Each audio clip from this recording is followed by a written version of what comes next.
Hello friends, it is first week of May and I am just wrapping up the food forest here, and I thought I'd make a quick video explaining how this is all working, because some people are looking at the amount of trees that I have in here and they're going, are you nuts? Basically there's a tree every foot. To be exact, there's a tree every 25 centimeters, and that is almost a foot. But we're gonna break this down. I'm gonna show you guys how this all works, and what I've set up here is, on this one particular row, I've got the 3 stages that this food forest is going to see over the next 10 years. And I'm going to explain how all the trees work, what varieties there are, and kind of what the 10-year plan is with it. All right, let's get into it. For starters, I'm in a 1/4 acre area, just kind of this scarified zone that you can see here. This all equals out to be about a 1/4 acre. And I've got 7 rows. Starting from the top there, you can see some green alders, and counting down to the bottom, I've got 7 rows. They're approximately 14 feet or so apart from row to row, but it varies because this follows contour, but it's not exactly on contour. It's actually, these spill out. So the spillways on these rows mostly go out to here, and this is a French drain that goes down to a lower point.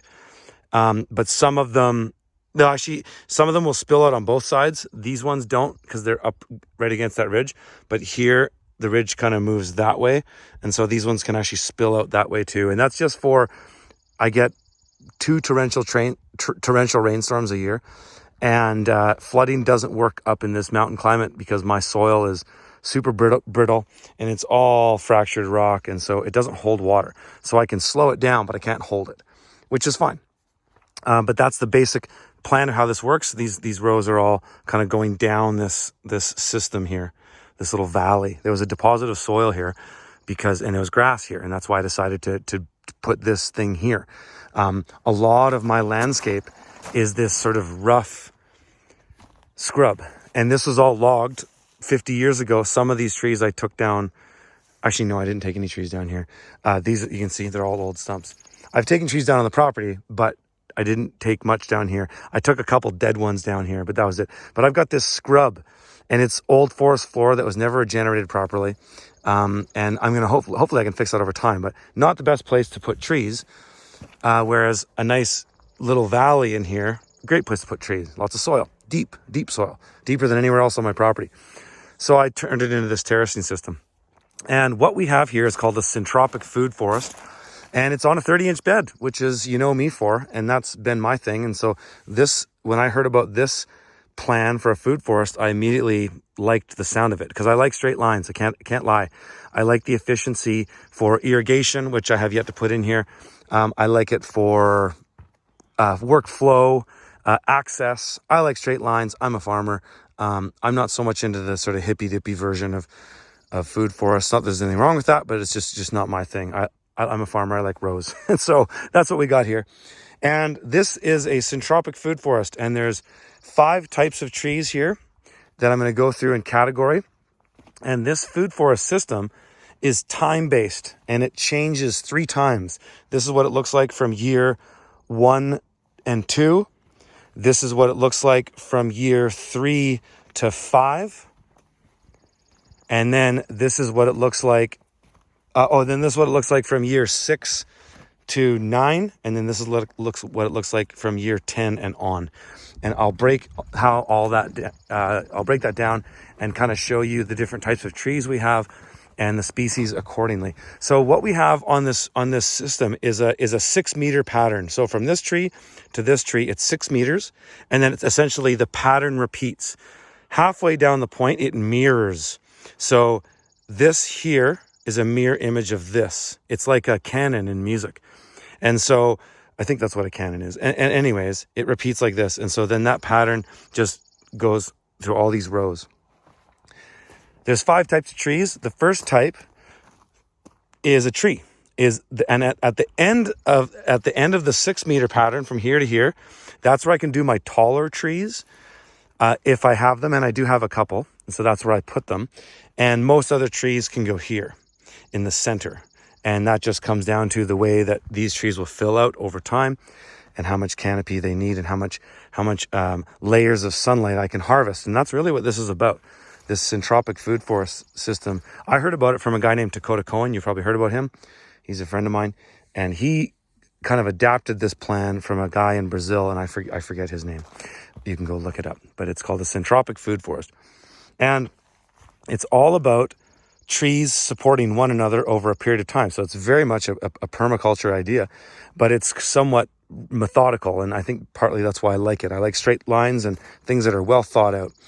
And so our first type of tree is the trees, the big trees, the fruit trees. They're here forever. The second type of tree is called an S1, and there's one of these every single 50 centimeters. So 25 centimeters off a tree is an S1, and then in the next 50 centimeters, there is another S1. S1s, in my plan here, are carragana and mountain alder. So this is a carragana, and that's a mountain alder. These ones I got from pots. These ones I got from just whips. And so they're both nitrogen-fixing trees, and they both produce a lot of biomass. Even the carraganas, actually, they produce a little nut that's edible. So that's 50% of the trees right there, those two, and they'll be gone in 2 years. And what will happen with them, and every other support species tree in here, is that I chop and drop them twice a year, and I'll flail mow the mulch, the sticks that I chop, I'll throw on the ground, and I'll flail mow, and I'll build it, and I'll be accelerating my soil accumulation here by doing so. So the equipment up front helps you accelerate the process, which is great. So those are the S1s. The S2s are all the red flags, and they're a support species tree that are going to be here for 5 years, and they'll be here from years 1 through 5. And they are elm, poplar, and laurel leaf willow, and the varieties alternate. And again, they're just chop and drop tree. So we got another S1 here. Next, we have our fruiting shrubs, and we have tons of them. So throughout the whole food forest, there's 10 types of fruiting shrubs: aronia berry, cherry bush, currant, elder, goji, haskap, hazelnut, gooseberry, saskatoon, seaberry. And then those are the pink flags, and they're there the whole time. Then we have our S3s. So these are our longest standing support species tree. They're going to be here for 9 years. And in my food forest here, they're honey locust and mulberry. And mulberries are edible, so I'll get to enjoy those for 9 years. And they'll be here for the whole thing.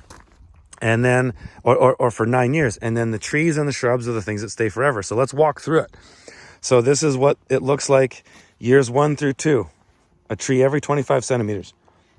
Then in years 3 through 5, 6 essentially, we have all the greens are gone, and now we just have the trees, the S1s, the fruiting shrubs, or the S2s and the S1s. You'll notice that the S1 is halfway between the trees, and that the shrubs are on either side of the S1, but they'll also be a third of the way through the pattern. And so that's what it looks like up until year 6, or up until year 6, and then up till year 5. So from years 3 to 5, and then from years 6 through 9, this is what it looks like. There's only the shrubs, the trees, and the S1s. And then at the so that's years 6 through 9, and then years 10 and beyond, all we have are trees and shrubs. Shrub, tree, shrub, tree. And that's how that pattern is going to work throughout the whole food forest. And I showed you the S1s. And then the one thing I didn't mention is the types of trees that I have here. So I've got all kinds. I've got my pears. Pears are my tallest tree, and they would only go at the front and end of the 6-year pattern. I'm missing a tree there in case you're wondering.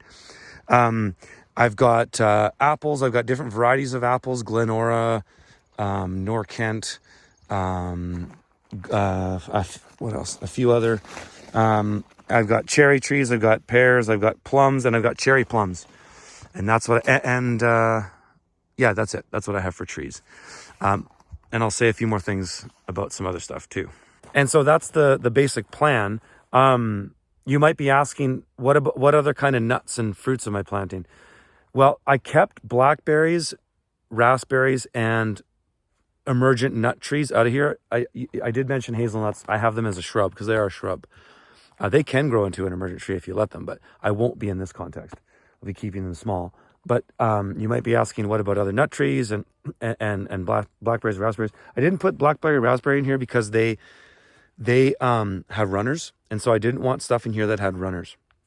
And the other emergent nut trees, I'm putting at other parts of my property. I've got English walnut, I've got oaks, acorns, I've got Bart nuts, I've got a few others. I've got a lot of stuff, but this is the food forest, and this is what's here as it is. So the other part of this that I'll mention is another thing that I'm doing is I'm planting comfrey and strawberries into these beds. So just a massive amount of stuff in here, mostly comfrey because I have strawberries in another place, and I don't know if I want to put strawberries into this mix, but maybe I will.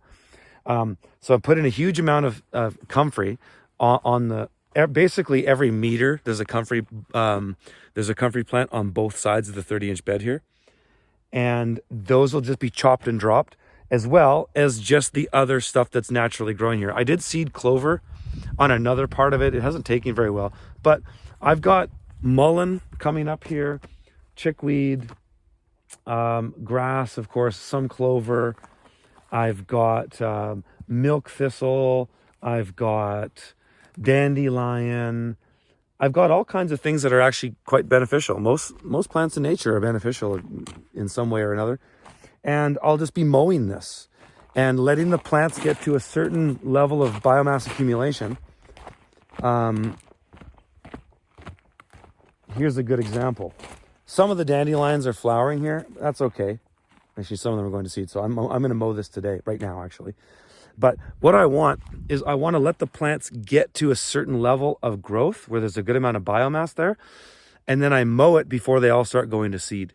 And I don't mind if these go to seed to some degree, but they say, I've heard that once plants start going to seed en masse, it triggers hormones in the roots and everything else starts going to seed. So I don't want that. I want to chop and drop plants at a certain growth cycle before they hit their peak, and then benefit from that biomass accumulation. But yeah, that's the plan so far. Today I got a few more trees to put in. That's about it. And I actually have to order a couple more because I missed a couple in this whole nebulous design. But I'm going to mow this today. I'm going to put my irrigation back. My irrigation here is a hybrid. I had it up here last year. I just grew cannabis here last year, so I didn't have all the trees.